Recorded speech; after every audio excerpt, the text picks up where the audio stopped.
Hare Krishna. Dear devotees అందరికి Bhagavad Gita session కి స్వాగతం అండి.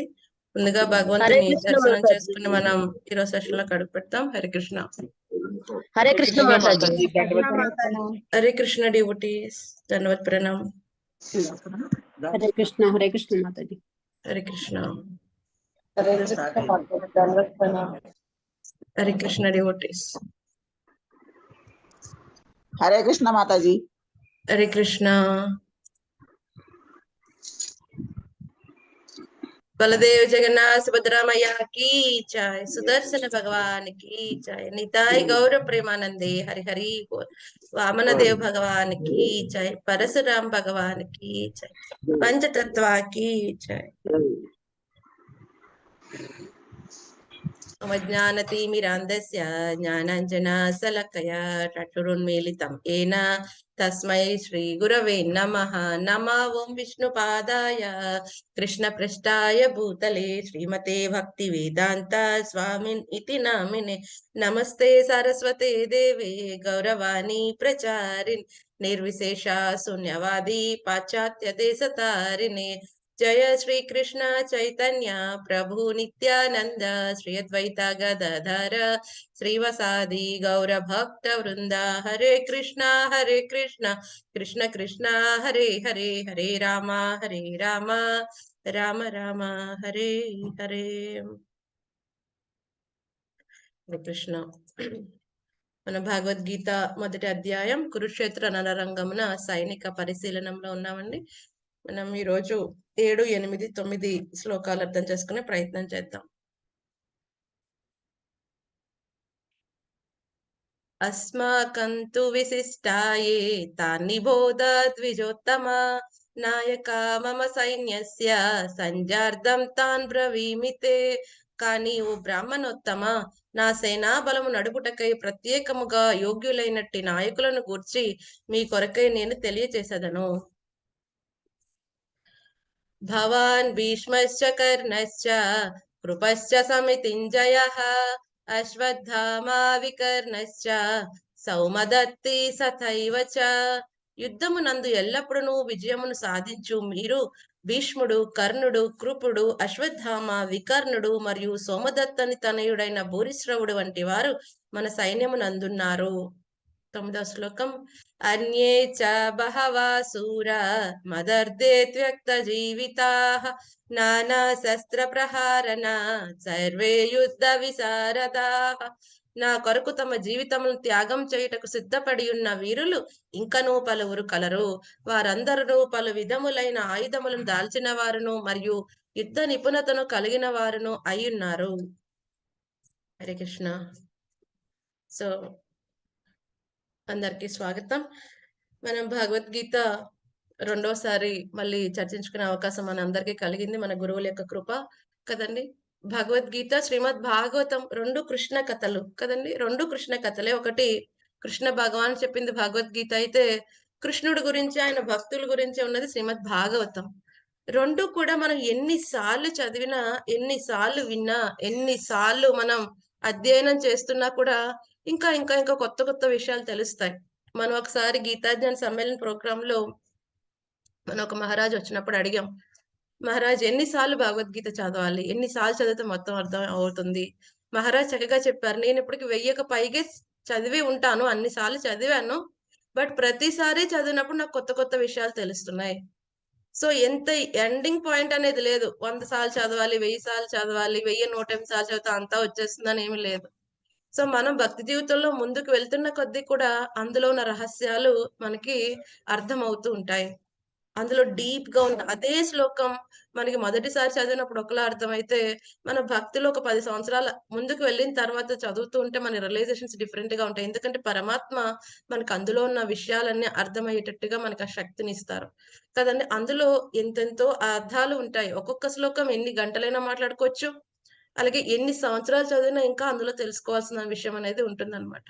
సో మరి ఎందుకండి భగవద్గీత మనం ఎందుకు చదవాలి? ఒకసారి చదివేసాం, అందులో తెలిసిపోయింది, మాకు అన్ని తెలిసిపోయాయి అంటే, సో ఎలాగైతే మనం నిత్యం స్నానం చేస్తున్నాం కదా కదండి, మనం డవ్ సోపో లక్సో ఏదో వాడుతూ ఉంటాం. సో అదేం క్లీన్ చేస్తుంది చెప్పండి? మన స్నానం చేయటం వల్ల ఏం క్లీన్ అవుతుంది? శరీరం శరీరం. మురికంతా పోతుంది.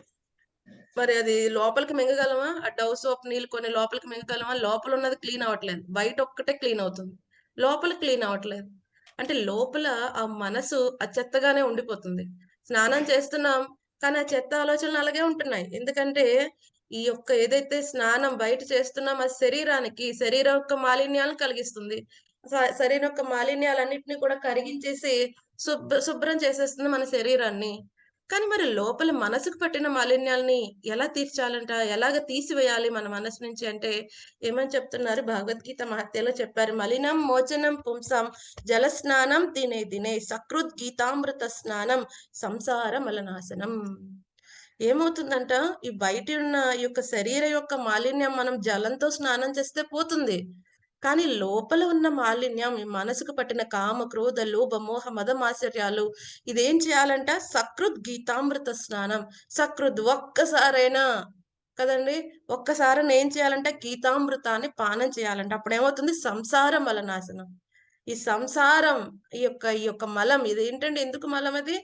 జన్మ, మృత్యు, జర, వ్యాధి, దుఃఖ, దోషానుదర్శనం ఇది. ఈ యొక్క మాలిన్యం నుంచి మనకి శుద్ధీకరణ అవుతుందంట. కదండి! అందుకనే ఎవరైతే యమధర్మరాజుతో డిస్కషన్ ఉంచుకోకూడదు అనుకుంటారో కదండి, వాళ్ళు ఏమేమి తీసుకోవాలంటే రెగ్యులర్‌గా భగవద్గీత, అలాగే గంగా జలం. ఈ 2 ఎవరైతే నిత్యం పానం చేస్తూ ఉంటారో వాళ్ళు ఈ దేహం విడిచిపెట్టిన తర్వాత యమధర్మరాజుతో డిస్కషన్ చేయాల్సిన అవసరం ఉండదంట. అంటే ఏంటి? ఎప్పుడైతే గంగా పానం చేస్తున్నాం, అలాగే భగవద్గీత పానం చేస్తున్నాం అంటే శ్రవణం చేస్తున్నాం, అధ్యయనం చేస్తున్నాం అంటే ఎలా జీవించాలో తెలుసుకోవటం వల్ల చెడు కార్యాలకి దూరంగా ఉంటూ భగవంతునికి దగ్గర అయ్యే ప్రయత్నం చేస్తూ ఉంటే గనక ఈ సంసార మాలిన్యం నుంచి మనం బయటపడే అవకాశం ఉంటుంది. అందుకని ఎన్ని సార్లు విన్నా అద్భుతంగానే ఉంటుంది భగవద్గీత, శ్రీమద్ భాగవతం. కదండి! సో మనం రెండోసారి చదువుతున్నాం, మూడోసారి చదువుతున్నాం మాకేం అర్థం కావట్లేదండి. ఏం పెద్ద కొత్తగా ఏం లేదు అంటే మనం ఫస్ట్ టైమ్ చదివినప్పటికి, రెండోసారి చదివినప్పటికి పెద్దగా ఏమి భక్తిలో ముందుకు వెళ్ళలేదని అర్థం అన్నమాట. కదండి! అదొక్కటే మనం తెలుసుకోవాలి. సో భక్తి శ్రద్ధలతో మనం చక్కగా రెండోసారి కూడా అధ్యయనం చేద్దాం. సో ఈ మొత్తం భగవద్గీతలో మనకి నలుగురు స్పీకర్స్ ఉంటారు. నలుగురు మాట్లాడుతూ ఉంటారు. ధృతరాష్ట్రుడు, సంజయుడు, అర్జునుడు, కృష్ణుడు. ఆల్రెడీ ఇద్దరు స్పీకర్స్ ఎంటర్ అయిపోయారు. ధృతరాష్ట్రుడు, సంజయుడు. ఇంకా ఎంటర్ అవ్వలేదు. అర్జునుడు, కృష్ణుడు. వాళ్ళు స్లోగా ఎంటర్ అవుతారు. సో ఫస్ట్ శ్లోకంలో ధృతరాష్ట్రుడు అడిగాడు. ఒకే ఒక శ్లోకం ధృతరాష్ట్రుడికి కేటాయించబడింది. ఫస్ట్ అండ్ లాస్ట్ శ్లోకం. కదండి! సంజయుడు 41 మాట్లాడితే అర్జునుడు 84 మాట్లాడతారు. కృష్ణ భగవానుడు అందరికంటే హైయెస్ట్ 571 శ్లోకాలు ఆయన చెప్పడమే జరుగుతుంది మొత్తం అంతా. కదండి! ఎందుకంటే కృష్ణార్జున సంవాదంలో అర్జునుడు ఎన్నో ప్రశ్నలు, సందేహాలు పెడుతూ ఉంటే మనకి కృష్ణ భగవానుడు ఆ గురువు యొక్క బాధ్యత తీసుకుని కదండి మనకి ఎన్నెన్నో అద్భుతమైన సలహాలు, సూచనలు ఎలా బతకాలి, ఎలా ఉండాలి అర్జునుడికే కాదండి మనందరికీ కూడా చెప్పటం జరిగింది. సో ఈ విధంగా భగవద్గీత మొత్తం నడుస్తుంది. మనకి ధృతరాష్ట్రుడు అడిగాడు, ఏమయ్యా సంజయ ఏం జరిగింది? ఈ యొక్క కురుక్షేత్ర రణరంగంలో మరి నా తనయులు, పాండురాజ తనయులు అక్కడ యుద్ధం చేయడానికి రెడీగా ఉండి ఏం చేస్తున్నారయ్యా అని అడిగాడు. సో తన యొక్క అభద్రతా భావం అనేది మనకి మొట్టమొదటి అర్థమైపోతుంది ధృతరాష్ట్రుడిది. ఎందుకంటే ఎవరైతే ఈ దేహంతో ఉన్న వాళ్ళతో ఈ భౌతిక పరమైన వాటికి ఎవరైతే ఆకర్షణ కలిగి ఉంటారో వాళ్ళకి అభద్రతా భావం అనేది ఉంటుంది. వాళ్ళకి ఎప్పుడు భయంగా ఉంటుంది. వాళ్ళు మనశ్శాంతిగా ఉండలేరు. కదండి! ఎవరైతే ఈ యొక్క దేహ భావం నుంచి పైకి వస్తారో వాళ్ళే సుఖంగా, సంతోషంగా ఉండగలరు. కేవలం భక్తులు మాత్రమే ఆ విధంగా ఉండగలరు. దేహ భావం నుంచి బయట ఉండగలరు. అందుకని అభయత్వం చెప్తాడు. భక్తుల యొక్క ఫస్ట్ క్వాలిటీలో కృష్ణ భగవానుడు ఏం చెప్తాడు? అభయత్వం. భయరాహిత్యం. భయం లేకుండా ఉంటారు.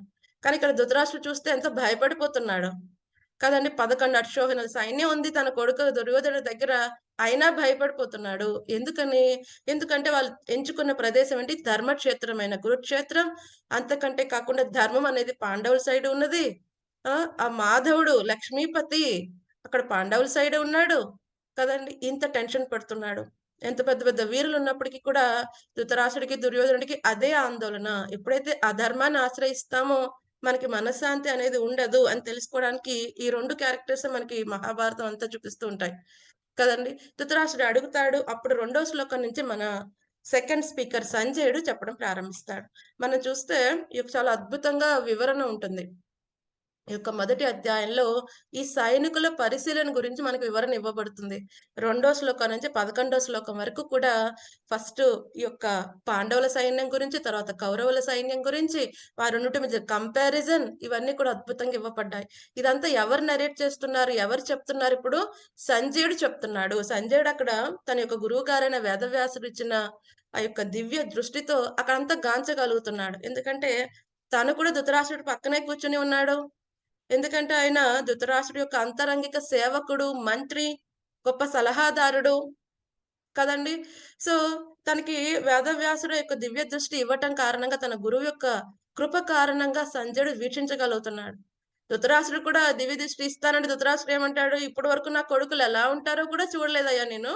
ఇప్పుడు గనుక నువ్వు దివ్య దృష్టి ఇస్తే ఇప్పుడు అలాగో ఎంతమంది ఉంటారో లేదో తెలీదు యుద్ధంలో. ఇంక నేను చూసి ఏం చేస్తాను? నాకు వద్దని చెప్పినప్పుడు అప్పుడు సంజయుడికి ఇవ్వటం జరుగుతుంది. సంజయుడు చక్కగా అంతా వివరణ ఇస్తాడు. ఎలాగైతే మనకి టెలికాస్ట్ చూస్తాం కదండీ! ఎక్కడో క్రికెట్ మ్యాచ్ అవుతూ ఉంటుంది. మన ఇంట్లో కూర్చొని చూస్తున్నాం కదా! కామెంటరీ అంతా చేస్తున్నాం, వింటున్నాం. అలాగే ఇక్కడ సంజయుడు చక్కగా చూడగలుగుతున్నాడు మొత్తం ఏం జరిగింది. రైట్. సో, యాక్చువల్‌గా సంజయుడు కూడా యుద్ధంలో పాల్గొనే ఉన్నాడు.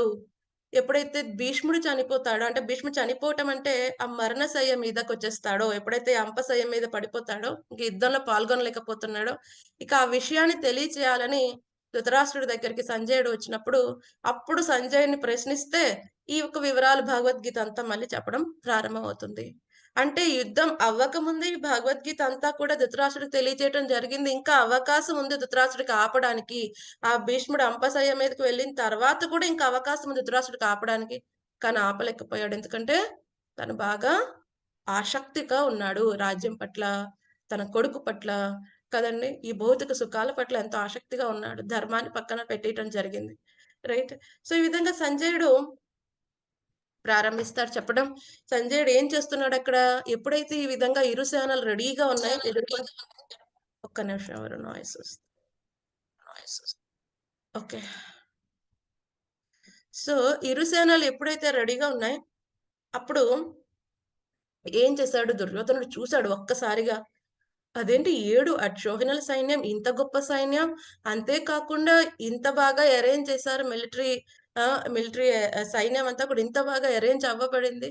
ఒక్కసారి భయం కలిగింది తనలో.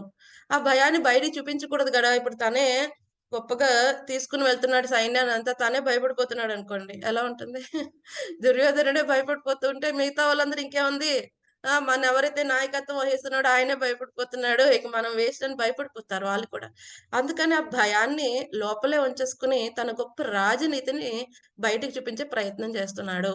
ఈ 2-11 వరకు కూడా దుర్యోధనుడి యొక్క మనస్తత్వం మనకి సంజయుడు ఎక్స్‌ప్లెయిన్ చేస్తున్నాడు. ఎందుకంటే చూడండి ఎవరైతే ఒక యజమాని యొక్క హృదయాన్ని అర్థం చేసుకున్న సేవకుడే మంచి సేవకుడు. సంజయుడు ధృతరాష్ట్రుడి యొక్క మనస్తత్వం చక్కగా అర్థం చేసుకున్నాడు. ఎందుకంటే వాళ్ళ యజమాని ఇప్పుడు ఆందోళనలో ఉన్నాడు. నా కొడుకేమైనా యుద్ధం మానేస్తాడా? ధర్మక్షేత్రం కదా! పాండవులు మంచివాళ్ళు కదా! ధర్మక్షేత్రం యొక్క పాండవులకు బాగా సపోర్ట్ చేసేస్తుందా? అక్కడికెళ్ళాక ఏమైనా సంధి చేసేసుకున్నారా? అని భయపడిపోతుంటారని వాళ్ళ యజమాని చాలా భయపడిపోతున్నాడని సంజయుడు చెప్తున్నాడు. భయపడాల్సిన అవసరం లేదయ్యా! నీ కొడుకు ఆల్రెడీ పెద్ద ప్రణాళికలేసేస్తున్నాడు వాళ్ళ గురువుతో కలిసి. యుద్ధం జరుగుతుంది. నువ్వేం టెన్షన్ పడక్కర్లేదన్న భరోసా కదండీ! హామీ ఇవ్వటం కోసం ఆ దుర్యోధనుడు ఏం చేశాడు? ఆ వివరాలన్నీ కూడా చక్కగా ఎక్స్‌ప్లెయిన్ చేస్తున్నాడు ధృతరాష్ట్రుడికి. ఏం చేశాడాయన దుర్యోధనుడు వాళ్ళ గురువుగారైన ద్రోణాచార్య దగ్గరికి వెళ్లి చక్కగా చెప్పాడు. చూడవయ్యా! ఎవరి చేతిలో అయితే నీకు మరణం ఉందో అటువంటి ఆయనకి మొత్తం విద్య అంతా ఇచ్చావు. అటువంటి ఈ ద్రుపద పుత్రుడు దృష్టద్యుమ్న అన్న పదం వాడాడాయన. రాజనీతి కదా! సో, ఏమంటాడాయన? ఈ యొక్క ద్రుపద పుత్రుడు ఏవైతే ద్రుపదుడితో నీకు వైరం ఉందో, అతని యొక్క పుత్రుడికి నువ్వు చక్కగా బాగా అంతా విద్యనంతా ఇచ్చావు. ఇప్పుడు అతను చక్కగా అరేంజ్ చేశాడు మిలిటరీ అంతా చూడు ఎంత బాగుందో. ఏమాత్రం కనికరంతో యుద్ధం చేయకూడదని ఇండైరెక్ట్‌గా చెప్తున్నాడన్నమాట. అక్కడ నీ యొక్క ప్రియమైన శిష్యులు ధృష్టద్యుమ్న వీళ్ళందరూ నీ శిష్యులే కదా! పాండవులు కూడా నీ శిష్యులే కదా! అని నీకిష్టమైన వారు కదా! అని తక్కువగా యుద్ధం చేయకూడదయ్యా! వాళ్ళు చూడు ఎంత బాగా అరేంజ్ చేశారో అనంతా చెప్పిన తర్వాత ఓకే. దృష్టద్యుమ్న అంత అడ్డం కాదంటారేమో గురువుగారు. దృష్టద్యుమ్నుడే కాదండి. వాళ్ళు దాంట్లో ఈ యొక్క భీమ, అర్జునుతో సమానమైన వీరులు చాలా మంది ఉన్నారు అని చెప్పి వాళ్ళ పేర్లు కొంతమందిని చెప్పాడు. 4, 6 శ్లోకాల్లో ఏమని చెప్పాడు? పాండవుల సేనలో ఉన్న గొప్ప గొప్ప మహావీరుల గురించి దుర్యోధనుడు వాళ్ళ గురువు గారికి ఒకసారి మీకు గుర్తు చేస్తున్నా అన్నట్టుగా చెప్పాడు. కదండీ! పేర్లు చెప్పాడు. కుంతిభోజుడు చెప్పాడు. ఈ గొప్ప పాండవులు చెప్పాడు. అభిమన్యుడి గురించి చెప్పాడు.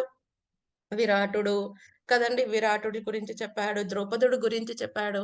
కదండీ! ఎంతోమంది గొప్ప గొప్ప మహావీరులందరూ కూడా అటు సైడ్ కూడా ఉన్నారు. ఈ యొక్క పాండవ సైన్యంలో అన్న విషయాన్ని చెప్పాడు. ఎందుకంటే కృష్ణ భగవాన్ అంతగా ఆయన లెక్క చేయలేదు. ఎందుకంటే ఆయుధం పట్టట్లేదు కదా! సో, కృష్ణ భగవాన్ గురించి ఎటువంటి మెన్షన్ అనేది చేయలేదు.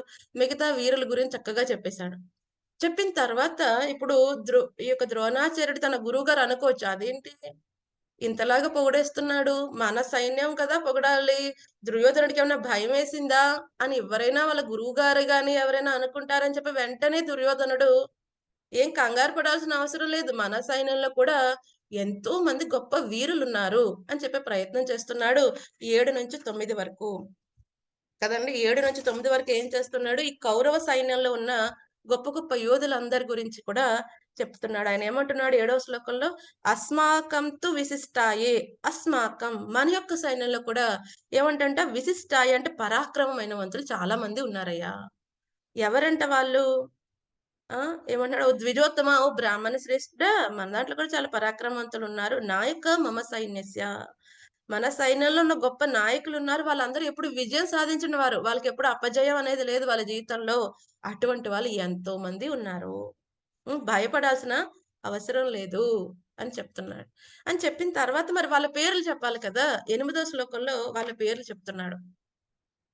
ఇక్కడ 8దో శ్లోకంలో ఆచార్యులు చెప్తారు దుర్యోధనుడి యొక్క రాజనీతి క్లియర్‌గా కనిపిస్తుంది. ఎందుకంటే ఇక్కడ ఏమంటున్నాడు ఫస్ట్ భవాన్ భీష్మశ్చ. భవాన్ మీరున్నారండి. తర్వాత భీష్ముడున్నాడు అంటున్నాడు. అందరికీ తెలుసు అక్కడున్న వాళ్ళందరిలో కూడా బెస్ట్ వారియర్ ఎవరంటే భీష్ముడు. భీష్ముడిని మించిన వాళ్ళు అందులో ఎవరు లేరు అక్కడున్న వాళ్ళలో.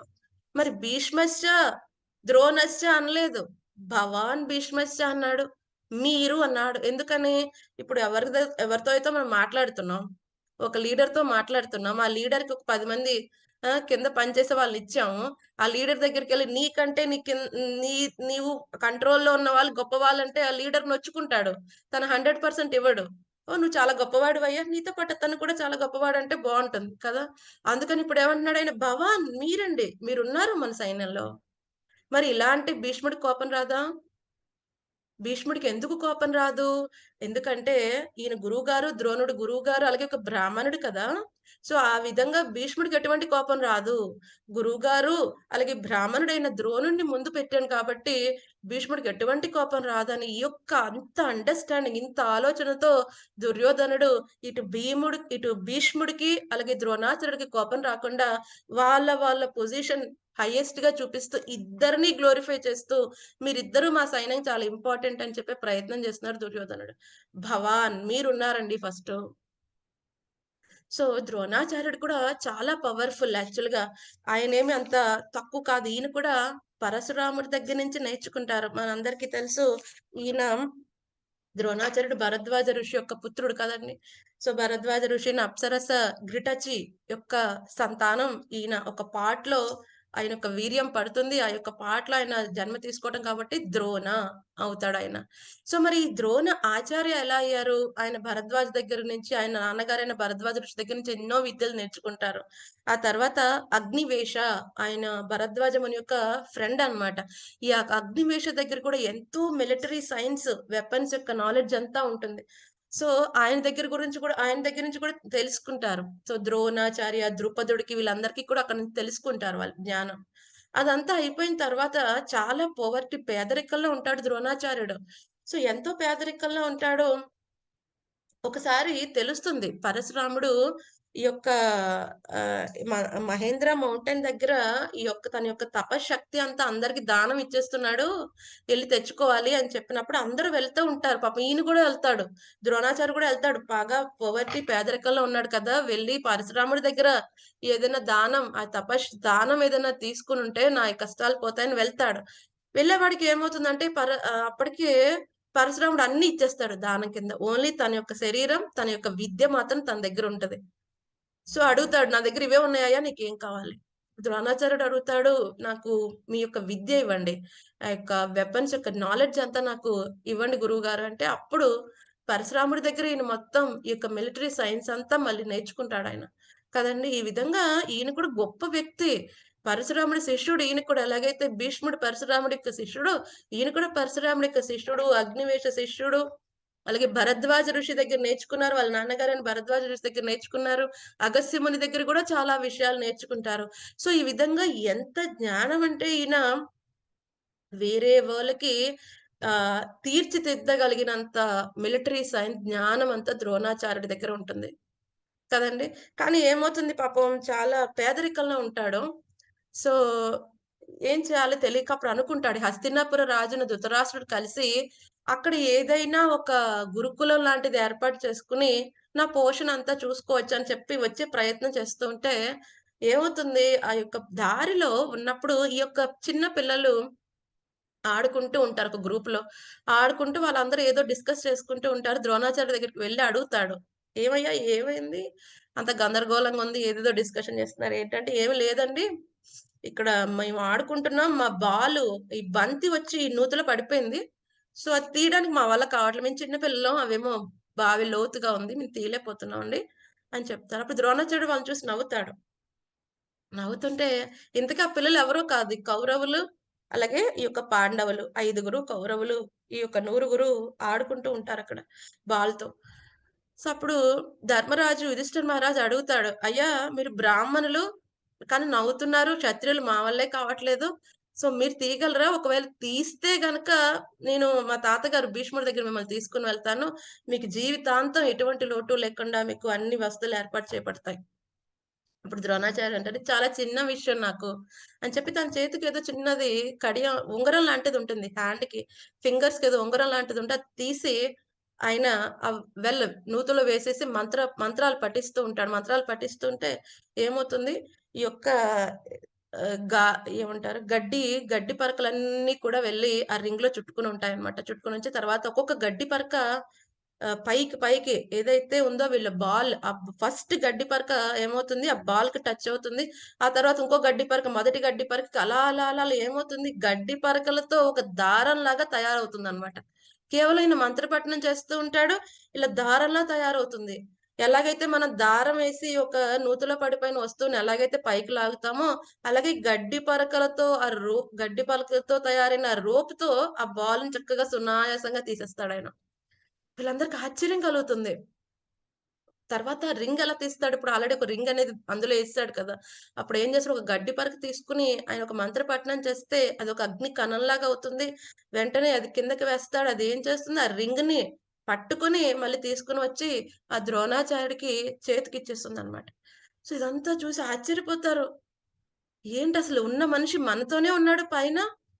కానీ కిందకి వెళ్లి అది గడ్డి పరకలతో ఈ యొక్క లోపల ఉన్న వస్తువుని బయటికి తీయగలిగాడు. తిన దగ్గర చాలా ఆహ్, నేర్చుకోవాల్సిన జ్ఞానం ఉన్నది అని చెప్పి ఏం జేస్తారు, మిమ్మల్ని మా యొక్క తాతగారైన భీష్ముడి దగ్గరికి తీసుకొని వెళ్తాం అని చెప్పి పాండవులు, కౌరవులు ద్రోణాచార్యని తీసుకొని వెళ్తారు. మొత్తం అంతా వివరిస్తారు భీష్ముడు కూడా. భీష్ముడు చాలా సంతోషిస్తాడు. ఇతను ఎవరో కాదు ద్రోణాచార్య. నేను ఇలాంటి గురువు కోసం వెతుకుతున్నాను. ఈ కౌరవుల్ని, ఈ పాండవుల్ని, కురు వంశీయులు నెక్స్ట్ జనరేషన్ వీళ్ళందరినీ కూడా తయారు చేయడానికి ఒక మంచి గురువుని ఎతుకుతున్నాను. అయితే ద్రోణాచార్యుడే వీళ్ళ అదృష్టం కొద్దీ దొరికారని చెప్పి అప్పుడు ఈ యొక్క ద్రోణాచార్యుడిని పెట్టడం జరుగుతుంది. అక్కడ గురుకులనేది స్టార్ట్ చేస్తారనమాట. సో, ఆ గురుకులు స్టార్ట్ చేసినప్పుడే ఆ యొక్క ప్రదేశాన్ని ఏమంటారు? గురుగ్రామము. ఇప్పుడేదైతే మేము ఉంటున్నాం అదృష్టం కొద్దీ ఇప్పుడు నేనిక్కడ గురుగ్రామ్‌లోనే ఉంటున్నాను హర్యానాలో. సో, ఈ ప్లేస్‌కి ఆ పేరెందుకు వచ్చిందంటే ఇక్కడ ద్రోణాచార్యుడు తన యొక్క మిలిటరీ ఏదైతే పిల్లలకి నేర్పించాలనుకున్న తన ఆశ్రమాన్ని ఇక్కడ ఫస్ట్ క్రియేట్ చేయటం జరిగిందనమాట. అందుకని గురువుగారు ఉంటున్నారు కదా! ఆ గ్రామం కదా గురుగ్రామము అని దీనికి పేరు రాబడిందనమాట. ఎందుకంటే ఇక్కడ ద్రోణాచార్యుడు విద్యని ఇచ్చిన ప్రదేశం అన్నమాట. పాండవులకి, కౌరవులకి. కదండీ! ఈ విధంగా గురుగ్రామం అనేది విలేజ్ ఆఫ్ గురు అన్నమాట. ఆ విధంగా తయారవ్వటం జరిగింది. ఈ విధంగా ద్రోణాచార్యుడు ఎంతో పరమ శక్తివంతుడు. కదండీ! సో, అటువంటి ద్రోణాచార్యుడు మీరున్నారు. పరశురాముడికి శిష్యుడు మీరున్నారు. నాకేంటండి భయం? మన ఒక గొప్ప సైన్యంలో. తర్వాత ఎవరున్నారంటే భీష్ముడున్నాడు. భీష్ముడు ఎంత గొప్పవాడు. కదండి. మనందరం భీష్మ ప్రతిజ్ఞ అంటాం. సో, ఎవరికైనా తెలుసా భీష్ముడి యొక్క ముందు పేరు? అన్‌మ్యూట్ చేస్తున్నాను. భీష్ముడి యొక్క ముందు పేరు ఏంటండి? గాంగేయుడు గాంగేయుడు. ఇంకా? గాంగేయుడు ఇంకా అంతకంటే ముందు పేరు. ఫస్ట్ గంగాదేవి పెట్టిన పేరు. దేవదత్తుడు దేవవ్రతుడు మాతాజీ. దేవవ్రతుడు. దేవవ్రత. వండర్‌ఫుల్. ఎవరు చెప్పారు దేవవ్రతుడు. దేవవ్రత అని? హరే కృష్ణ మాతాజీ. సునీత హరిబాబు మాతాజీకి జై. సో దేవవ్రతుడు ఆయన గంగాదేవి పెట్టిన పేరు దేవవ్రతుడు. ఆ తర్వాత గాంగేయుడు. ఇవన్నీ కూడా తర్వాత వచ్చిన పేర్లు. ఫస్ట్ గంగాదేవి నామకరణం చేసింది ఏంటంటే దేవవ్రతుడు కదండి. కురుశ్రేష్ఠుడు అని కూడా పిలుస్తారు ఆయన. ఆ తర్వాత ఆ ప్రతిజ్ఞ చేసిన తర్వాత భీష్ముడు అవటం జరిగింది కదండి. భీష్మాచార్య, భీష్ముడు ఇవన్నీ కూడా పిలుస్తాం మనం. సో, ఎంత గొప్ప ప్రతిజ్ఞ అది.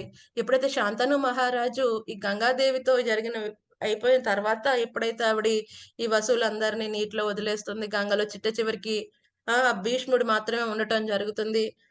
సో, ఆ భీష్ముడిని ఇస్తుంది ఆవిడ, మొత్తం తయారు చేసి ఇస్తుంది ఫుల్‌గా కదండీ. ఆవిడ దేవలోకం తీసుకొని వెళ్ళిపోతుంది. మొత్తం ఈ యొక్క బృహస్పతి గారి దగ్గర, శుక్రాచార్యుల దగ్గర ఎంతో రాజనీతి, పొలిటికల్ సైన్స్ అన్ని నేర్పిస్తుంది ఆవిడ.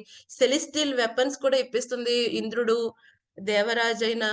దగ్గర నుంచి సెలెస్టియల్ వెపన్స్ వస్తాయి ఆయనకి. వశిష్ఠుడి దగ్గర, చవన ముని దగ్గర ఎన్నెన్నో విద్యలు, వేదాలు, వేద శాస్త్రాలు, వేదాంగాలు ఎన్నెన్నో నేర్చుకుంటాడాయన. కదండీ. ఈ విధంగా మొత్తం తయారైపోయిన తర్వాత ఒకానొక రోజు శాంతను మహారాజ్ గంగా నది ఒడ్డున ఉన్నప్పుడు ఆ యొక్క ప్రవాహం రివర్స్ లోకి వెళ్ళేటట్టుగా వెళ్తుంటాడనమాట. గంగ యొక్క ప్రవాహాన్ని రివర్స్ లోకి ఎవరు తయారు చేస్తున్నారని చూస్తే అక్కడ భీష్ముడు యారోస్ ఏసి ఆపుతూ ఉంటాడనమాట. అప్పుడు అర్థమవుతుంది తిను నా పుత్రుడే అని చెప్పి. అప్పుడు గంగాదేవి మన శాంతను మహారాజ్‌కి ఆయన హ్యాండ్ ఓవర్ చేస్తుంది. దేవవ్రతుడు ఫుల్‌గా రెడీ అయి ఉన్నాడు మీకు వంశ ఉద్ధారకుడి కింద అవ్వడానికి. ఏమవుతుంది పాపం తన్నే యువరాజు చేసే ప్రయత్నంలో ఉంటాడాయన. కానీ ఏమవుతుంది, సత్యవతీ దేవి ఉంటారు. ఆవిడెవరు? మత్స్యగంధ, ఈ దాశరథ కుమార్తె. యాక్చువల్‌గా ఆవిడ కూడా ఈ యొక్క చేది రాజు యొక్క కుమార్తె. ఆవిడ కూడా ఏమవుతుంది, చేది రాజు యొక్క వీర్యం అద్రిక అనే అప్సరస శాపవశాత్తు ఫిష్ రూపంలో ఉంటుంది, చేప రూపంలో ఉంటుంది. ఎప్పుడైతే ఈయన యొక్క వీర్యం ఈ యొక్క అప్సరస ఈ వీర్యం అనుకోకుండా పడిపోయినప్పుడు అది ఏం చేస్తాడని ఒక గద్దకిచ్చి తీసుకుని వెళ్ళమంటే ఏమవుతుంది, ఇంకొక గద్ద వచ్చి దాంతో పోటీ పడడంతో ఆ వీర్యం పడిపోతే చేప మింగేస్తుంది. ఆ చేప ఎవరు? అంతకు ముందు జన్మలో అద్రిక అనే ఒక అప్సరస. సో అప్పుడు ఏమవుతుంది, ఆ వీర్యం మింగటం వల్ల ఇద్దరు పుడతారు, మత్స్యగంధ. మత్స్య అనే అతను రాజు, ఈ మత్స్యగంధ అనేది ఈవిడ సత్యవతి అన్నమాట. సో ఎప్పుడైతే ఈయన తీసుకుని వెళ్ళి ఆ యొక్క సేది రాజుకి ఇస్తాడు, దాశరాజ ఎవరైతే ఈ చేపల వ్యాపారి అన్ని చేస్తాడు ఆయన కూడా పెద్ద రాజు అక్కడలో. సో ఇచ్చినప్పుడు ఏమవుతుంది, ఈ మత్స్య రాజుని నా యొక్క వారసుడి కింద తీసుకుంటాను, బట్ ఈ మత్స్యగంధ చాలా వాసన వస్తుంది, నువ్వే పెంచుకో అంటే అప్పుడు ఆయన పెంచుకుంటాడు. సో ఈ సత్యవతిని మరి ఇప్పుడు ఇచ్చేటప్పుడు ఒక కండిషన్ పెడతాడు, ఈవిడికి పుట్టిన సంతానమే హస్తినాపుర రాజు అవ్వాలి. అప్పుడు మరి భీష్ముడు లైఫ్ లాంగ్ సెలిబసీ, బ్రహ్మచారి కింద ఉంటారు. ఆయన అంటాడు, సరే అయితే నాకు ఎటువంటి ఆసక్తి లేదు అంటే, దాసరాజు అంటాడు, నీకు ఆసక్తి లేదు, రేపు నువ్వు పెళ్లి చేసుకుని పిల్లలు పుడితే వాళ్ళు మాది రాజ్యం అంటారయ్యా. సో అలాంటప్పుడు నేను ఇవ్వను, నా అమ్మాయిని ఇవ్వను. అప్పుడు మా అమ్మాయికి పుట్టిన వాళ్ళందరూ కూడా దాసుల్లాగా అయిపోతారంటే భీష్ముడు అంటాడు, అయితే నేను ఆ జన్మ మొత్తం జీవితాంతం కూడా బ్రహ్మచారి కిందే ఉండిపోతా అని చెప్పి గొప్ప ప్రతిజ్ఞ చేస్తాడు ఆయన. అందుకని భీష్మ ప్రతిజ్ఞ ఆయన. అలాగే అంతేకాకుండా ఇంకా అసలు ఆయన ఏ యుద్ధం చేసినా ఆయనకి ఎప్పుడు కూడా అపజయం అనేది లేదు. అదే చెప్పాడు దుర్యోధనుడు, నా సైడ్ ఉన్న వాళ్ళందరూ కూడా విజయాన్ని ఎప్పుడు వరిస్తూ ఉంటారు, అంత అద్భుతమైన వీరులు వీళ్ళు. సో మనకందరికీ తెలిసి ఈవెన్ ఏకంగా ఎప్పుడైతే పరశురాముని ఆశ్రయిస్తుంది, భీష్ముడు నా వివాహాన్ని అక్కడి నుంచి తీసుకొని వచ్చేసాడు, ఇప్పుడేమో ఇక్కడ నాకేమో అతనికి శల్యుడు అంటే నాకు ఇష్టం అని చెప్తే భీష్ముడు వెళ్ళిపోమంటున్నాడు. అప్పుడు ఆయన పెళ్లి చేసుకోవట్లేదు, భీష్ముడు పెళ్లి చేసుకోవట్లేదు.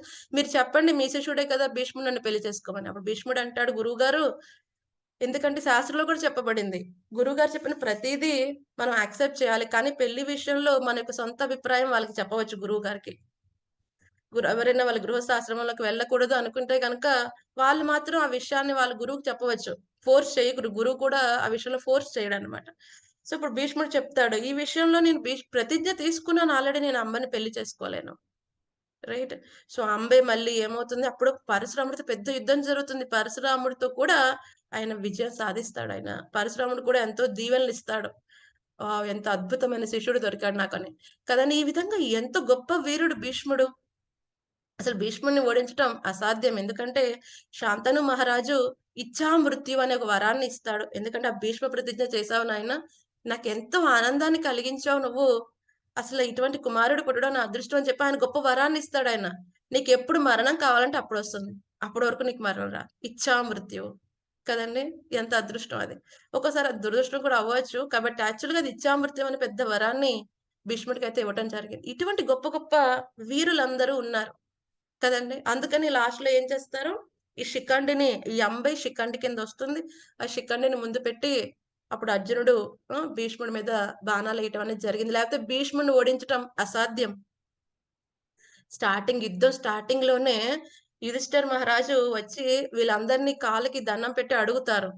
కాళ్ళకి దండం పెట్టిన తర్వాత ఎవరిని ఆశీర్వదిస్తారు? ఈ యొక్క భీష్ముడు, ద్రోణాచార్యుడు విజయోస్తు అంటారు. దుర్యోధనుడు టెన్షన్ అయిపోతుంది. నా సైడ్ యుద్ధం చేస్తున్నారు. యుధిష్ఠిర మహారాజు వస్తే విజయోస్తు అంటున్నారు. ఎలాగ జరుగుతుంది? ఎందుకంటే యుధిష్ఠిర మహారాజు యొక్క వినయం కదండీ! ఎంత వినయం. ఆళ్ళు ఆశీర్వదించిన తర్వాత యుధిష్ఠిర మహారాజు అంటాడు, "విజయోస్తు అన్నారు గానియండి, మీకేమో ఇచ్ఛామృత్యు ఉంది. ద్రోణాచార్యుడేమో పరశురామ శిష్యుడు గొప్పవాడు. సో, మిమ్మల్ని మేము ఎలా యుద్ధంలో ఓడించగలం? సో, మీరు మా పట్ల సంతృప్తి కలిగితే మిమ్మల్ని ఎలా ఓడించాలో కూడా చెప్పండి" అని అడుగుతాడు యుధిష్ఠిర మహారాజు. అప్పుడు భీష్ముడు చెప్తాడు, ఎవరైనా ఇలా స్త్రీలొచ్చినా, ఇటువంటి వాళ్ళొచ్చినప్పటికి నేను నా యొక్క వెపన్స్ అన్ని విడిచిపెడతాను. ఆ విధంగా అయితే తప్ప నన్నెవరు ఓడించలేరని భీష్ముడు చెప్తాడు.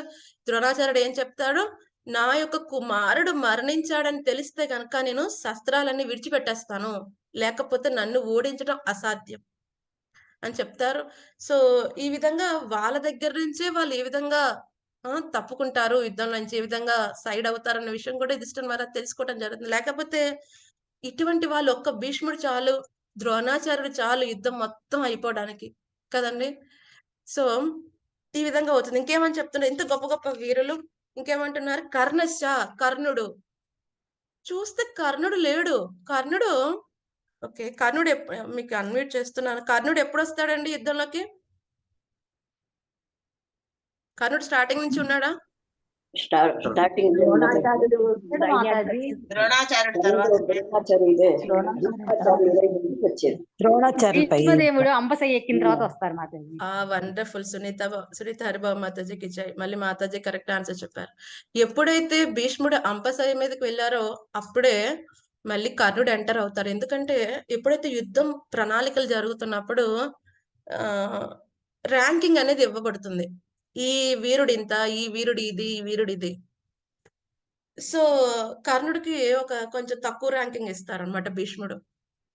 కర్ణుడు కొంచెం తన యొక్క పొగడ్త చెప్పుకుంటూ ఉంటాడు. బట్ భీష్ముడు అంగీకరించడు. లేదయ్యా నీ ర్యాంకింగ్ ఇంతే అని చెప్పినప్పుడు కర్ణుడు కోపమొస్తుంది. నన్ను ఇంత తక్కువ ర్యాంకింగ్ ఇచ్చారు. ఇంత తక్కువగా మాట్లాడుతున్నారు కాబట్టి భీష్ముడు ఉన్నంతసేపు నేను యుద్ధంలో అడుగుపెట్టనంటాడు ఆయన. సో, ఏమవుతుంది భీష్ముడు మళ్ళీ అంపశయ్య మీద వెళ్ళినప్పుడు అప్పుడు కర్ణుడు ఎంటర్ అవుతాడు. అంటే ఇక్కడ మరి కర్ణుడు లేడు. కానీ దుర్యోధనుడు కర్ణుడు అని ఎందుకు చెప్పాడు ఆ సైన్యం చూపిస్తూ అంటే, అక్కడ ఎదురుగుండా కర్ణుడు లేనప్పటికి కూడా దుర్యోధనుడి యొక్క మైండ్‌లో కర్ణుడు ఉండిపోయాడు. యెస్.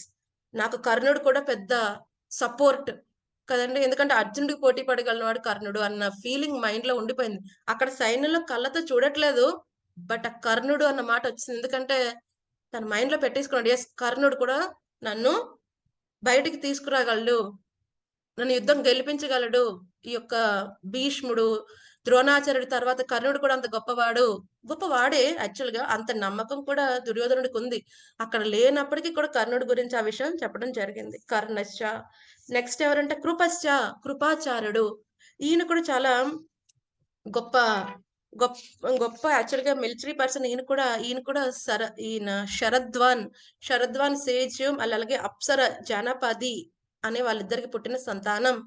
ఎలా అవుతుంది అంటే ఎప్పుడైతే ఆయన ఒక వీర్యం వెదురు ముక్కల మీద పడినప్పుడు అవి 2 విధాలుగా అవ్వటం వల్ల ఒక అబ్బాయి, ఒక అమ్మాయి పుడతారు.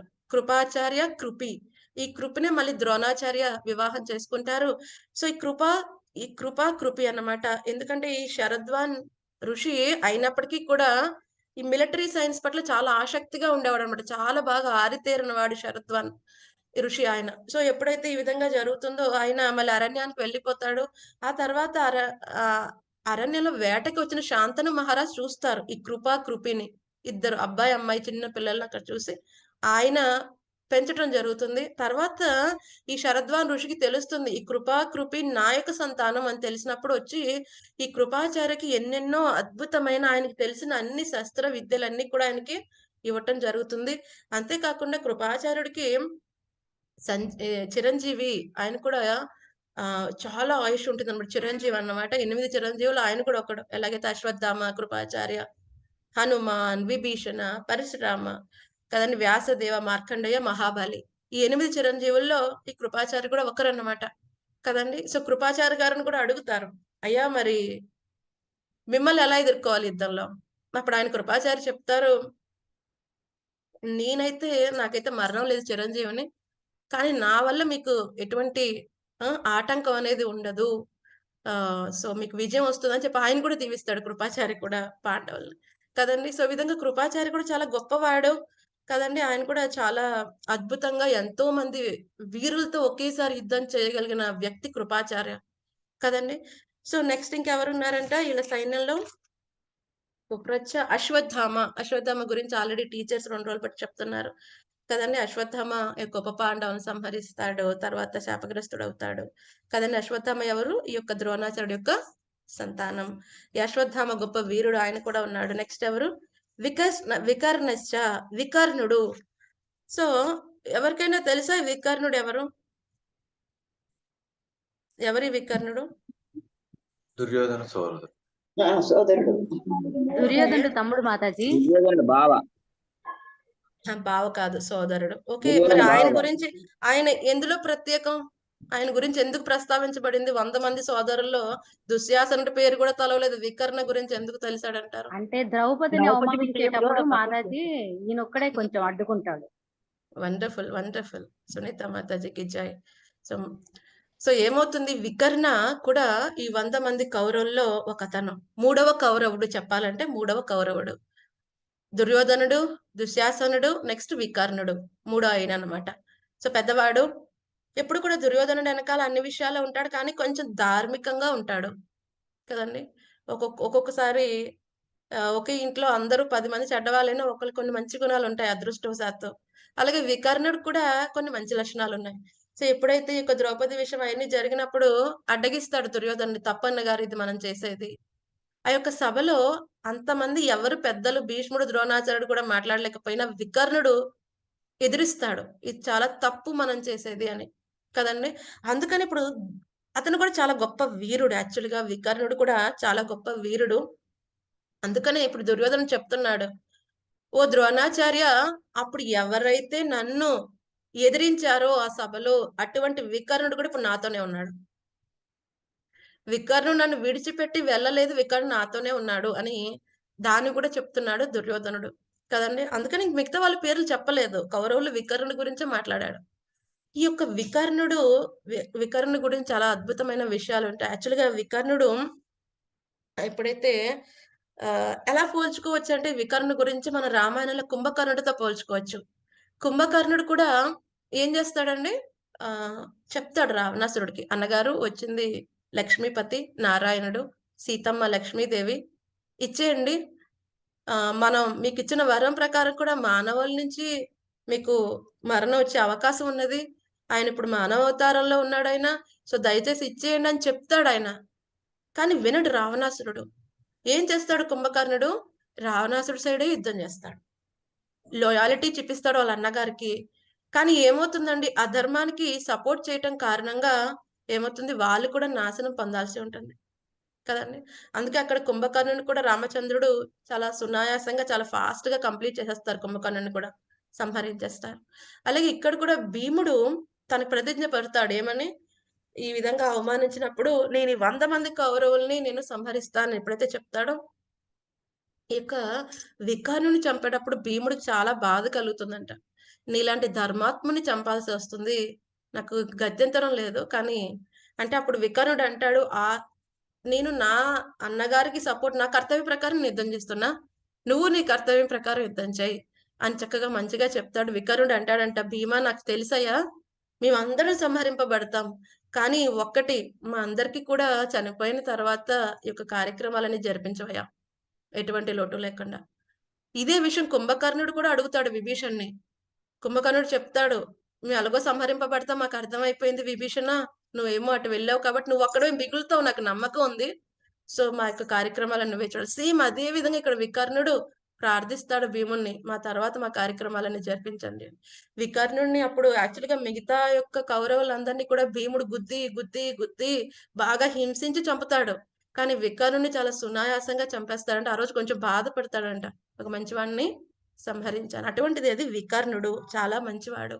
కానీ ఏంటంటే అధర్మానికి ఎప్పుడైతే మనం సపోర్ట్ చేస్తాం, ఈ కర్ణుడైనా వికర్ణుడైనా ఎవరైనా అధర్మానికి మనం సపోర్ట్ చేస్తే ఏమవుతుంది, మనం నాశనం అవ్వాల్సిందే కదండి. దాని ఫలితం మనం భోగించాల్సి ఉంటుందని మనం తెలుసుకోవాలి.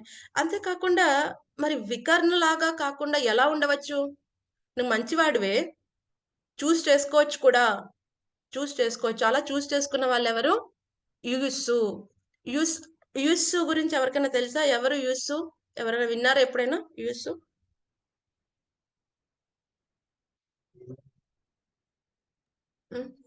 యూసు గురించి ఎవరైనా? ధృతరాష్ట్రని ఇదే దాసి కొడుకేమో కదా మాతాజీ. అవునండి, కరెక్ట్ గా చెప్పారు, కరెక్ట్ గా చెప్పారు మాతాజీ.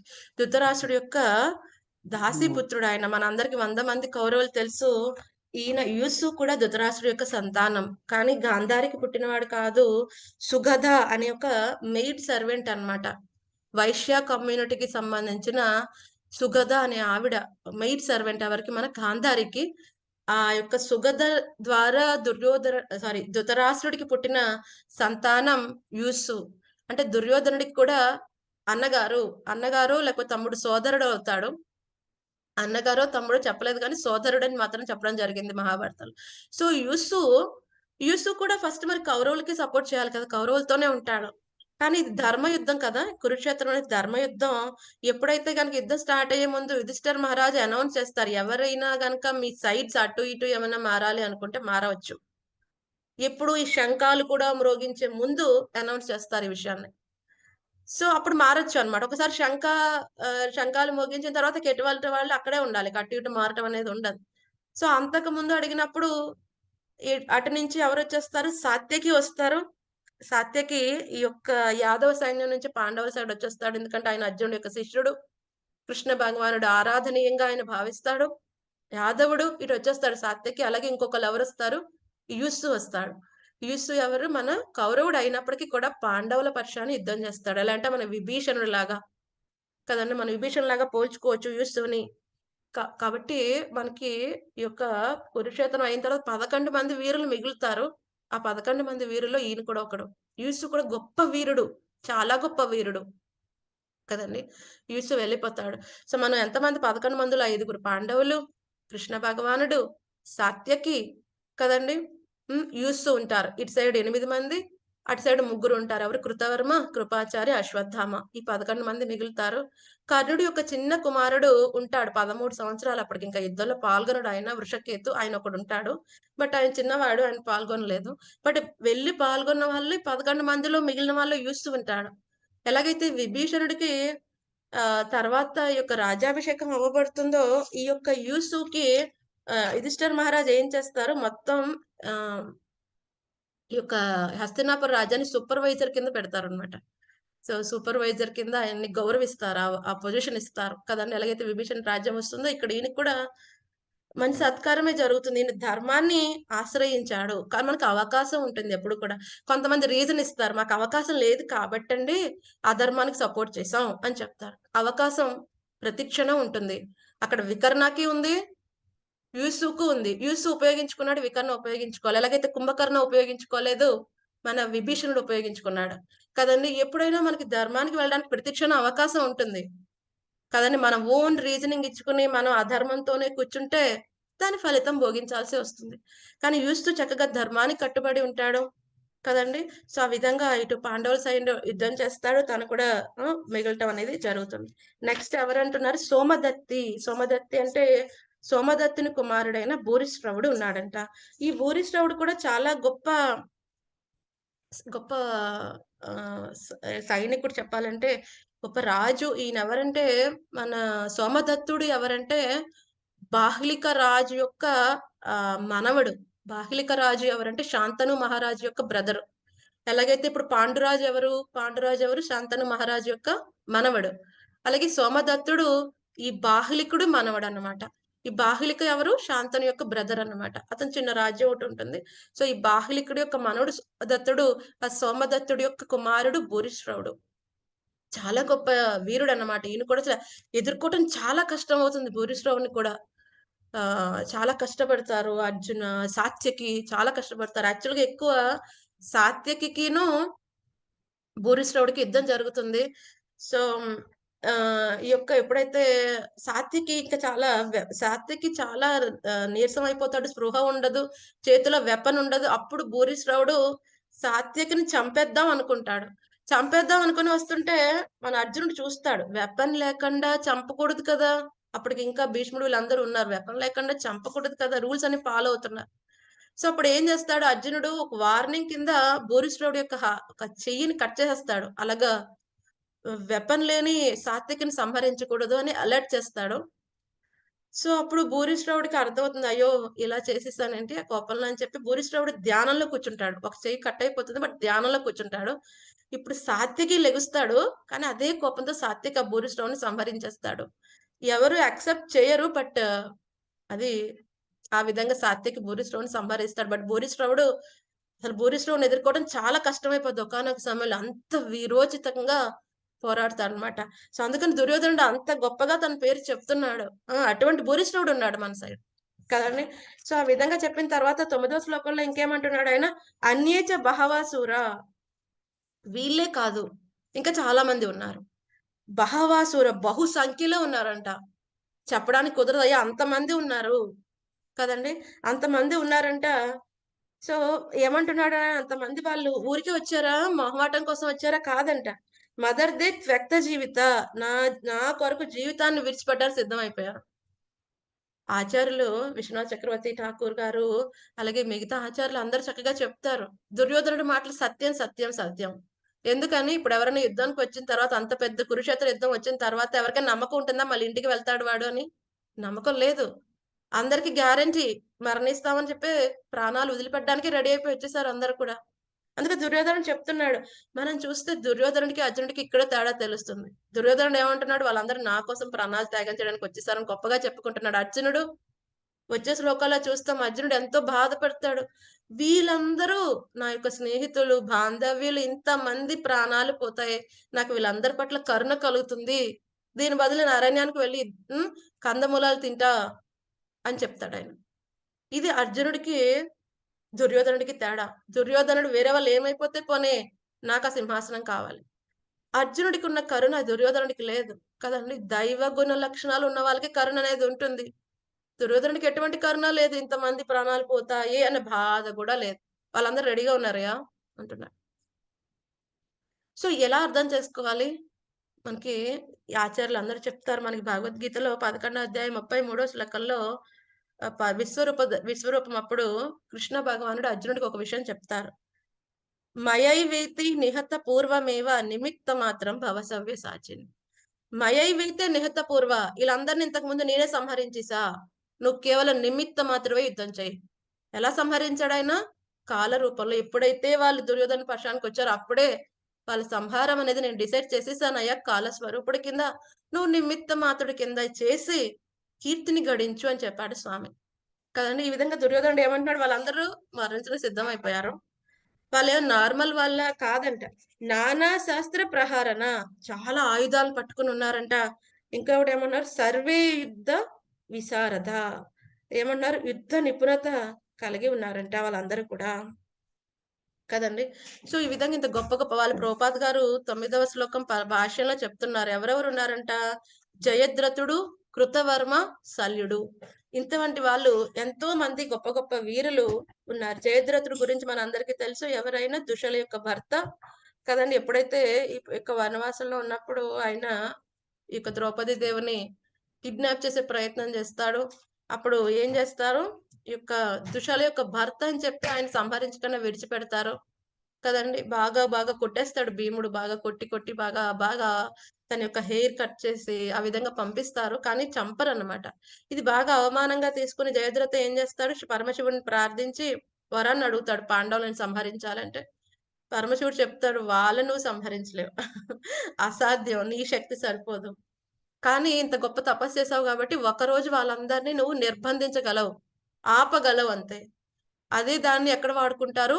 అభిమన్యుడిని సంహరించేటప్పుడు ఈ యొక్క జయద్రథ వీళ్ళందరినీ కూడా పాండవులందరూ బయటే ఉండగలుగుతారు. ఎందుకంటే పరమశివుడి వరం కారణంగా జయద్రథ పాండవులందరినీ ఆ రోజు ఆపగలుగుతాడు. లోపలికి రానివ్వకుండా అభిమన్యుని సంహరించాడు. ఆ విధంగా దీనికి కారణం జయద్రథ అని తెలిసినప్పుడు అర్జునుడు ఏమంటాడు? నెక్స్ట్ రేపు ఈవినింగ్ లోపల గనక జయద్రథ నేను సంహరించకపోతే నన్ను నేనే అంటే నేనే ప్రాణం విడిచిపెడతా అని చెప్తే జయద్రథను అందరు కాపాడే ప్రయత్నం చేస్తారు కదండి.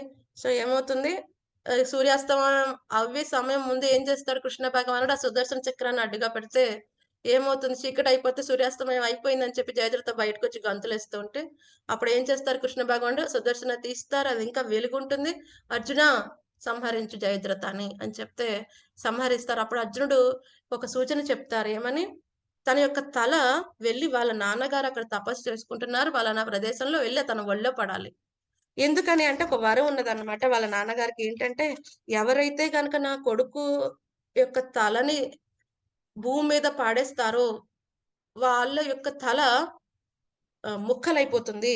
ముక్కలైపోతుంది అని చెప్తే సరే అంటే 100 ముక్కలైపోతుంది అంటే ఆ వరం ఉంటుందన్నమాట. అందుకనే ఎప్పుడైతే జయద్రథ యొక్క తల ఆయన నాన్నగారైన ఏమంటారు? వృద్ధ క్షత్ర ఒళ్ళో పడుతుంది. ఆయన సడెన్‌గా ఏదో ఒక తలొచ్చి ఒళ్ళో పడితే భయపడతాడు కదా! ఆయన తపస్సు చేసుకుంటున్నాడు. ఆయన సడెన్‌గా తీసి కింద పడేస్తాడన్నమాట. పడేయంగానే ఏమవుతుంది? తన తల కూడా 100 ముక్కలైపోయి పగిలిపోతుందన్నమాట. ఈ విధంగా జయద్రథ యొక్క సంహారం జరుగుతుంది అంతా కృష్ణ భగవాన్ యొక్క కరుణ వల్ల. లేకపోతే వీళ్ళందరూ కూడా గొప్ప గొప్ప వీరులు కదండీ. కృతవర్మ కూడా యదువంశం యొక్క కమాండర్ ఇన్ చీఫ్. చాలా గొప్ప వీరుడు. అలాగే ఇంకోలేమో శల్యుడు. శల్యుడు కూడా మన యొక్క ఎవరైనా నకుల సహదేవుల యొక్క మేనమామ. కానీ దుర్యోధనుడు కొంచెం టాక్టిక్స్ చేసి శల్యుడిని తన సైడ్ తీసుకోవటం జరుగుతుంది. తర్వాత అదే శల్యుడిని కర్ణుడికి రథసారథి కింద ఉంచడం కూడా జరుగుతుంది. ఈ విధంగా ఎంతో గొప్ప గొప్ప వీరులు ఉన్నారయ్యా. అందుకని వీళ్ళందరినీ చూసి దుర్యోధనుడికి ఒక నమ్మకం ఏంటి? కాన్ఫిడెంట్. నాకు విజయం రానే వస్తుంది. ఇంత నమ్మకంతో ఉన్నాడు దుర్యోధనుడు. ఎందుకని? ఇంత గొప్ప గొప్ప వీరులందరూ ఉన్నారు. ఎవరు? భవాన్, ఎవరు? ఆ యొక్క ద్రోణాచార్యుడు, భీష్ముడు, కర్ణుడు, కృపాచార్య, అశ్వత్థామ, వికర్ణ, సోమదత్తుడు యొక్క కుమారుడైన భూరిశ్రవుడు, జయద్రథుడు, కృతవర్మ, శల్యుడు, ఇంకా ఎంతో మంది పేర్లు చెప్పలేదు. ఎంతో మంది గొప్ప గొప్ప వీరులు అందరూ కూడా ఇటు దుర్యోధన సైడ్ ఉన్నారని చెప్పి వీళ్ళందరినీ చూసుకుని ఎస్పెషల్లీ ఆ భీష్ముడిని చూసుకుని నమ్మకం, నాకు విజయం రానే వస్తుంది. ఎందుకంటే చాలా మంది చిరంజీవులు ఉన్నారు. చాలా మంది పరశురాముడి శిష్యులే 2 ఉన్నారు.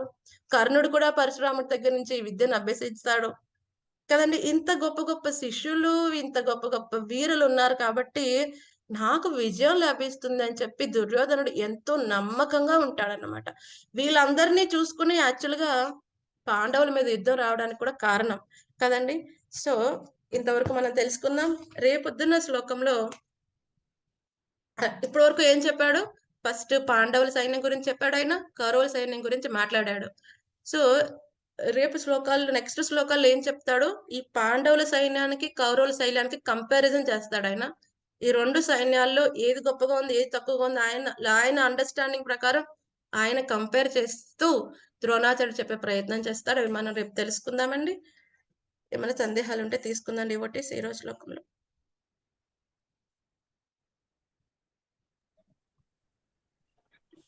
మాత నిన్నటి శ్లోకంలో యుధామన్యుడు ఉత్తమౌదులు అన్నారు. నాకు సరిగ్గా వినిపించలేదు. ఒకసారి చెప్పగలరు వాడు? యుధామన్యుడు ఉత్తమౌజుడు ఈయన యొక్క అర్జునుడి యొక్క రథానికి వాళ్ళు ఎప్పుడు కూడా కాపలా కాస్తూ ఉంటారు. ఓకే మాత. ముందు వెనక కాపలా కాస్తూ ఉంటారు. ఫస్ట్ ముందు కాపలా కాస్తూ ఉంటారు. తర్వాత ఆ స్పీడ్ అందుకోలేక వెనకాల ఆయన రథం వెనకాల వాళ్ళు వస్తూ ఉంటారు. చాలా గొప్ప వీరులు వాళ్ళు కూడా. రైట్. ఓకే. హరే కృష్ణ మాతాజీ. చాలా చాలా బాగుంది మాతాజీ. ప్రతి ఒక్క క్యారెక్టర్ గురించి వాళ్ళ వెనక పుట్టుపూర్వతం చాలా బాగా చెప్పారు మాతాజీ. హరే కృష్ణ. భగవద్గీతతో పాటు మహాభారతం కూడా ఉంది మాతాజీ. మొదటి హరే అధ్యాయం కృష్ణ అంతా మాతాజీ. మహాభారతమేనండి. అది మాతాజీ. అదే కానీ మాతాజీ. మనం ఆ ఒక్కొక్క క్యారెక్టర్ దగ్గర నుంచి మనం తెలుసుకోవాల్సింది ఏంటి అన్న విషయం మనం తెలుసుకోవాలి. ఆ యుస్సు లాగా ఉండాలి. ఆ వికర్ణ లాగా ఉంటే ఏం జరుగుతుంది కదండి. కుంభకర్ణుడు జరిగింది జరుగుతుంది. ఆ విభీషణుడికి జరిగింది మనకి జరగాలి. యుస్సుకు జరిగింది జరగాలి అంటే మనం ఎప్పుడు ధర్మాన్ని విడిచిపెట్టకూడదు. ఒక్కొక్క క్యారెక్టర్ చాలా మాట్లాడుతూ ఉంటుంది. మనం ఆ క్యారెక్టర్ తో పాటు ఆ క్యారెక్టర్ మనకి ఇచ్చే మెసేజ్ కూడా మనం తీసుకుంటూ ఉండాలి. అప్పుడు మనం మహాభారతం కరెక్ట్ గా అర్థం చేసుకున్నట్టు. ఒక్కొక్క క్యారెక్టర్ ఒక్కొక్క ఇన్ఫర్మేషన్ మనకు చెప్తుంది అనమాట. ఇలా ఉండాలి, ఇలా ఉండకూడదు. రైట్. మాతాజీ చాలా అద్భుతంగా ఉంది మాతాజీ. ప్రతి క్యారెక్టర్ గురించి అసలు మాకు తెలియని యూస్ అనేది అసలు తెలియదు మాతాజీ. నేను ఎప్పుడు విని ఉండలేదు. అసలు ఎంత అద్భుతంగా చిన్నపిల్లలు అప్పుడు మహాభారతం అని వచ్చేది మాతాజీ ఆదివారం రోజు. ఆ గంగా మాతది, ఆ భీష్మ పితామహుడిది అది చూసిన ఎపిసోడ్ అంతా గుర్తొచ్చింది మాతాజీ. అలా కట్టినట్టుగా చెప్పారు మాతాజీ. అసలు నిజంగా మీరు ఇన్ని పేర్లు ఎలా గుర్తు పెట్టుకుంటున్నారు మాతాజీ? అసలు ఎంత అద్భుతం మాతాజీ మీ మైండ్ లో. అయ్యయ్యో! అదేం లేదండి. అంత గురువుల కృప లేకపోతే మాట కూడా మాట్లాడలేం మనం. గురువుల కృప. అసలు నిజంగా చాలా చాలా హ్యాపీగా ఉంది మాతాజీ నాకైతే అసలు. జై జై. అంటే బాగా శ్రద్ధగా విన్నారు మీరు. చాలా శ్రద్ధగా విన్నారు. చాలా చాలా సంతోషం. రిపీట్ గా చెప్పడం అయితే నేను కూడా కొంచెం లేట్ గానే అప్పుడు జాయిన్ అయ్యాను ఉంటాను మాతాజీ. ఇవన్నీ కూడా నేను వినలేదు ఫస్ట్ ఓకే. భగవద్గీత దాంట్లో. ఓకే. ఇప్పుడు ఫస్ట్ లో జాయిన్ యాక్చువల్ గా అప్పుడు మనం ఇంత వివరంగా కూడా చెప్పుకోలేదు. ఇప్పుడు కొంచెం వివరంగా చెప్పుకునే ప్రయత్నం చేస్తాం. అప్పుడు ఓన్లీ 15 మినిట్స్ రూల్ అనేది కొంచెం ఫాలో అయిపోయే వాళ్ళం. 15 మినిట్స్ లో క్లోజ్ చేసేసే వాళ్ళం సెషన్. ఇప్పుడు కొంచెం మనం వివరంగా చెప్పుకునే ప్రయత్నం చేస్తున్నాం. ఇలా హరే కృష్ణ చెప్తుంటే మాతాజీ. అసలు మాకు కొంచెం గుర్తుంటది మాతాజీ. అసలు ఎస్ ఎస్ ఎంత ఎస్. హరే కృష్ణ మాతాజీ. బాగుంది మాతాజీ. Very Mataji good. అసలు మాతాజీ మీరు నోట్స్ కూడా రాసుకోకర్లా మాతాజీ. ఆ మైండ్ లో గుర్తుండేలా చెప్తారు మాతాజీ. హరి బోల్. హరే హరే కృష్ణ. కృష్ణ మాతాజీ. హరే కృష్ణ ప్రభు. మాతాజీ మాతాజీ ఇది ఎక్కడన్నా పోస్ట్ మనకు రికార్డింగ్ పెడుతున్నా మాతాజీ? ఎందుకంటే ఫస్ట్ నుంచి ఉంటే బాగుంటదేమో. లాస్ట్ టైం తెలుగు గీతాలో తెలుగు గీత ఛానల్లోనే పెడుతున్నాం ప్రభు. సేమ్ ఛానల్లోనే పెడుతున్నాం. సరే మాతాజీ. ప్లేలిస్ట్ మీరు గీతా ఎసెన్స్ చాప్టర్ 1 అని చూడండి. అందులో ఉంది. ఆల్రెడీ మనం లాస్ట్ 3 రికార్డింగ్స్ అప్లోడ్ చేశాను. మాతాజీ ఈ రోజు క్లాస్ అయిపోయిన తర్వాత ఇది కూడా అప్లోడ్ చేస్తాను ప్రభు. హరే కృష్ణ మాతాజీ. హరే కృష్ణ మాధవి మాతాజీ. హరే కృష్ణ. హరే కృష్ణ. జై. Thank you so much dear devotees. So ఇంకా దుర్యోధనుడు ఏం మాట్లాడుతున్నాడో వచ్చే శ్లోకాల్లో తెలుసుకుందాం. హరే కృష్ణ మాతాజీ. ధన్యవాద ప్రణామాలు. హరే కృష్ణ మాతాజీ. ధన్యవాదాలు. హరే కృష్ణ. జై. హరే కృష్ణ మాతాజీ. మాతాజీ ద్రోణాచార్యుడి తండ్రి భరద్వాజుడు కదా మాతాజీ? అవునండి, భరద్వాజ.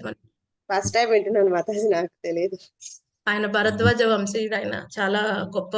ఆయన నాన్నగారి దగ్గర నుంచి చాలా నేర్చుకుంటాడు ఆయన. హరే కృష్ణ. యాక్చువల్గా నాకు చాలా సంతోషంగా ఉంది. ద్రోణాచార్యుడి గురించి ఆయన గ్రామమైన గురుగ్రామంలో కూర్చొని నేను చెప్పడం నాకు చాలా ఆనందంగా ఉంది. Right right. జై మాతాజీ. మీరు మా గురువు గారు కూడా ఇప్పుడు అక్కడే ఉండడం కూడా మాకు సంతోషంగా ఉంది మాతాజీ. సో నేను మార్నింగ్ ద్రోణాచార్య గురించి గుర్తుకొచ్చినప్పుడు అదే అనుకున్నా, ఇదే గురుగ్రామంలో కదా ఆయన అంతా టీచ్ చేసింది, ఇదే ప్లేస్ లో నేను ఉండగలిగాను. సో అదే గుర్తొచ్చింది మార్నింగ్ అంతా. సో అక్కడ నుంచి మనం ఆయన గురించి మాట్లాడుకోవటం కూడా చాలా అదృష్టం.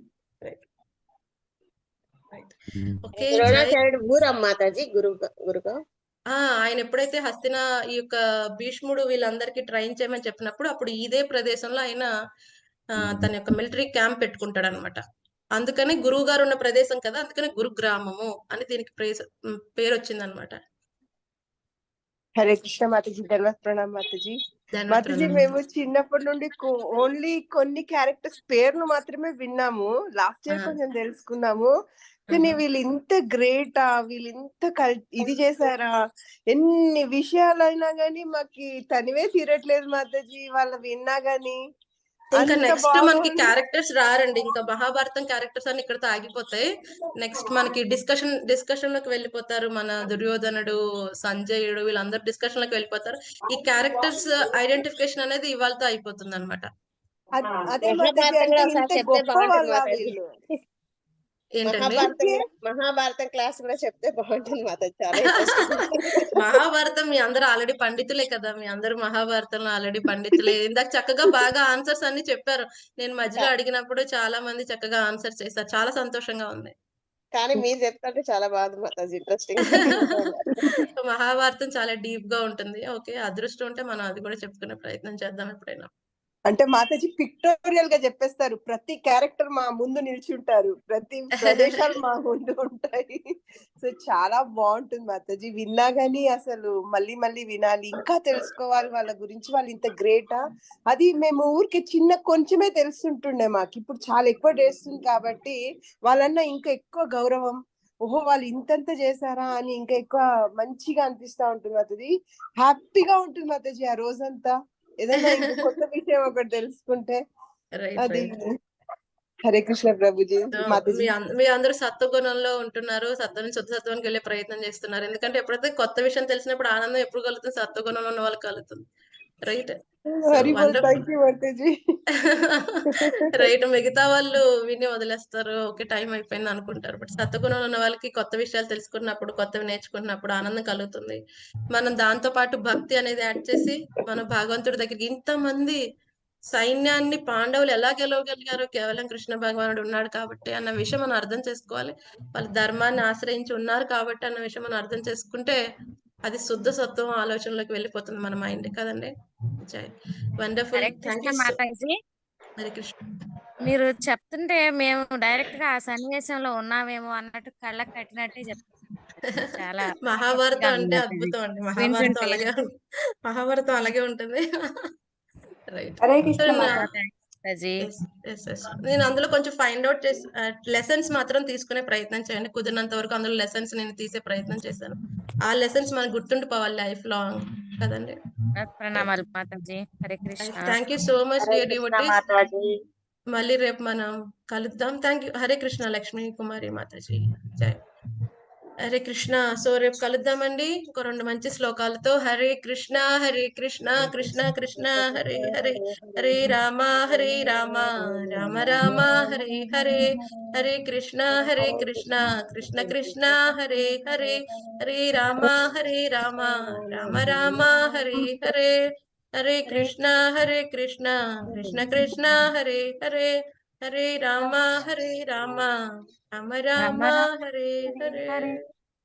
ग्रंथरा श्रीमद् भगवद गीता की जय, श्रील प्रभुपाद की जय, गुरु महाराज जय, पताका स्वामी महाराज की जय. Thank you devotees. Hare Krishna. Hare Krishna माताजी. धन्यवाद, प्रणामाలు. हरे कृष्णा.